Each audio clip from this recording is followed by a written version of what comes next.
தந்தை மகன் தூய ஆவியின் பேராலே ஆமேன். சாமுவேல் முதல் நூலிலிருந்து வாசகம். அதிகாரம் 15. இறை வார்த்தைகள் 26.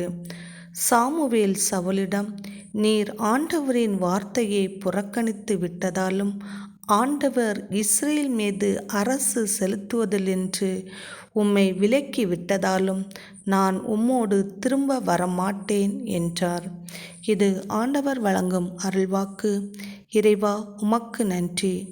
தாயும் தந்தையும் உன்னை கைவிட்டாலும் நான் உன்னை ஒருபோதும் கைவிட மாட்டேன், உள்ளங்கையில் உன்னை பொறித்து வைத்திருக்கிறேன் என்று சொன்ன எம் அன்பின் பரலோக தகப்பனே, இந்த அதிகாலை நேரத்திற்காக உமக்கு கோடான கோடி ஸ்தோத்திரம். இயேசப்பா, ஸ்தோத்திரம். ஆண்டவரே, இன்றைய இறை வார்த்தையில் நாங்கள் வாசிக்க கேட்டது போல உம்முடைய வார்த்தை வசனங்களை நாங்கள் தள்ளி விடாமல் அவற்றுக்கு கீழ்ப்படிந்து நடக்கக்கூடிய அருளையும் ஆற்றலையும் தருவீராக. ஒவ்வொரு நாளும் அதிகாலையில் உம்முடைய சமூகத்தில் நாங்கள் அமர்ந்து ஜெபித்து உம்முடைய குரலை கேட்கக்கூடிய பிள்ளைகளாக நீர் எங்களை மாற்றுகிற உமது மேலான அன்பிற்காக உமக்கு கோடான கோடி நன்றிகள் அப்பா. ஆமேன்.